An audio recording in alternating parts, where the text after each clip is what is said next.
Hello everyone, welcome to my YouTube channel. आज हमारा topic है surface area and volume, exercise 11.4, question number 9। Statement is 27 solid iron spheres each of radius R and surface area S. देखो 27 solid iron sphere हैं, ठीक है। 27 हैं हमारे पास और वो छोटे छोटे से हमारे पास सफियर्स हैं 27, ठीक है। लाइक मैं जैसे यहाँ पे एक सफ़ियर बनाती हूँ, इसका रेडियस क्या है, आर है, और इसका सरफेस एरिया क्या है, वो है एस। तो इस तरह से हमारे पास कितने सफ़ियर्स बने हुए हैं, 27 बने हुए हैं। देन उसके बाद क्या है, they are melted to form a sphere with surface area s dash. Find the radius r dash of the new sphere and the ratio of s and s dash. अब देखो ये जो 27 स्मॉल सफ़ियर्स हैं, इनको मेल्ट करके एक big sphere बनता है, ठीक है। एक बड़े वाला सफ़ियर बनता है और उसका रेडियस हमें क्या यहाँ पे स्टेटमेंट में गिवन है, आर डैश, जो कि हमने निकालना है। और इसका सरफेस एरिया क्या है, इसका सरफेस एरिया है एस डैश। तो ये मैंने जस्ट अभी आपको रफली समझाया है। 27 स्मॉल सफ़ियर्स का रेडियस आर है और सरफेस एरिया है एस, और जब उनको मेल्ट करके एक बड़ा सफ़ियर बनता है तो उसका रेडियस है आर डैश और सरफेस एरिया है एस डैश। और हमने फर्स्ट पार्ट में क्या निकालना है, जो हमारे पास बड़ा सफ़ियर बनता है उसका रेडियस निकालना है, ठीक है जी।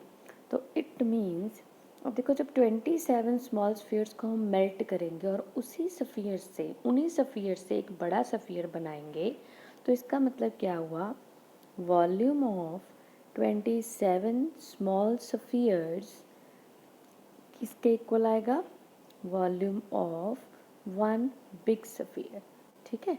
इन दोनों का वॉल्यूम जो है वो इक्वल होगा। इक्वल क्यों होगा, क्योंकि वही छोटे 27 स्मॉल सफ़ियर्स को मेल्ट करके एक बड़ा सफ़ियर बना, तो ऑब्वियसली दोनों के वॉल्यूम में थोड़ी कोई फ़र्क पड़ेगा।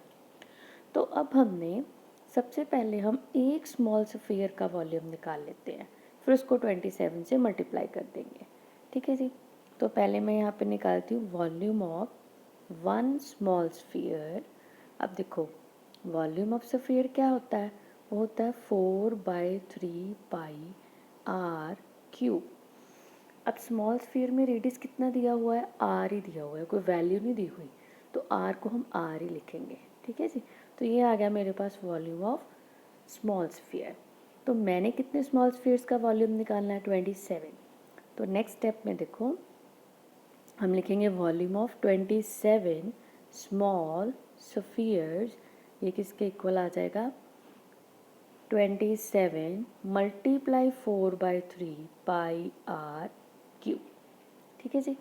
ये 3 और 27 की कटिंग होगी, ये हमारे पास क्या बन गया, 36 पाई आर क्यूब।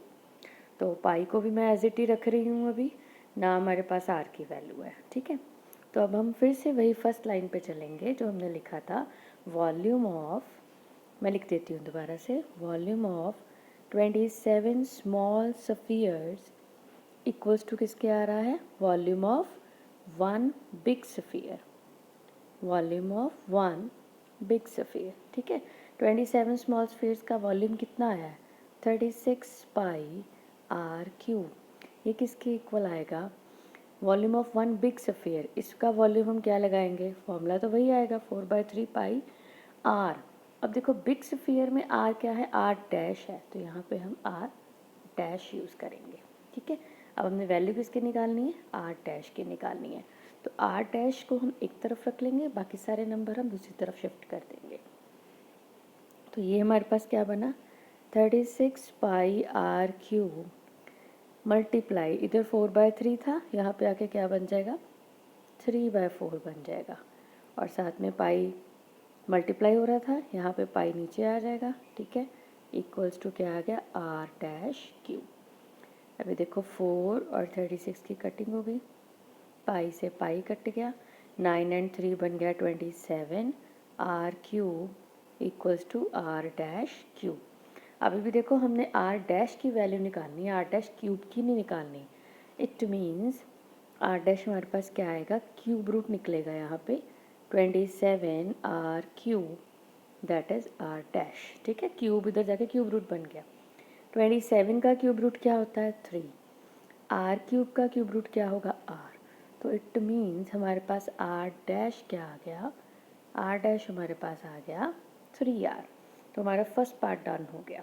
ठीक है जी। उन्होंने कहा था न्यू स्फीयर का रेडियस निकालना है। न्यू स्फीयर का रेडियस क्या था, आर डैश था, तो वो कितना आ गया 3r आ गया हमारे पास। अब देखो सेकंड पार्ट में उन्होंने क्या कहा है, सेकंड पार्ट में हमने रेशो निकालनी है of s and s dash. S ये दोनों क्या है, स्फीयर्स हैं। एस किसका सरफेस, सॉरी एस क्या है, सरफेस एरिया है। एस किसका सरफेस एरिया है, स्मॉल स्फीयर्स का, 27 स्मॉल स्फीयर्स का। और एस डैश इसका सरफेस एरिया है बिग स्फीयर का। तो हमने यहाँ पे जो रेशो निकालनी है, किसकी निकालनी है, सरफेस एरिया ऑफ एस का मतलब क्या हुआ, जो हमारे पास स्मॉल स्फीयर है। ठीक है, और रेशो में नीचे क्या आएगा, surface area of S dash किसका है, बिग स्फीयर का। ठीक है, हमने ये रेशो निकालनी है। अब surface area of small sphere, देखो सरफेस एरिया ऑफ स्फीयर वैसे क्या होता है 4πr²। तो हम क्या लिखेंगे 4πr², और स्मॉल वाले में रेडियस क्या है आर ही है, तो यहाँ पे 4πr² ही आ जाएगा। नीचे क्या आएगा 4π, नीचे वाले में जो न्यू स्फीयर है उसमें मेरे पास रेडियस क्या है आर डैश है, यहाँ पे आर डैश आएगा। ठीक है, 4π से 4π कैंसिल हो गया। और फर्स्ट पार्ट में आपने आर डैश की वैल्यू निकाली है, क्या निकाली है 3r। तो यहाँ पे आर डैश की जगह क्या आ गया 3r² आ गया।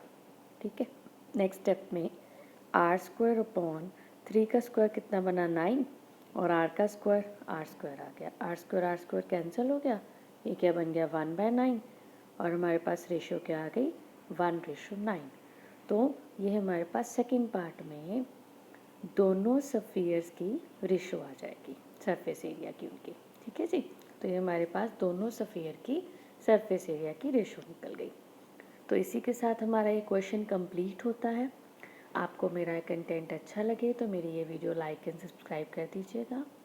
तो नेक्स्ट क्वेश्चन के लिए मिलते हैं नेक्स्ट वीडियो में, तब तक के लिए goodbye and thank you.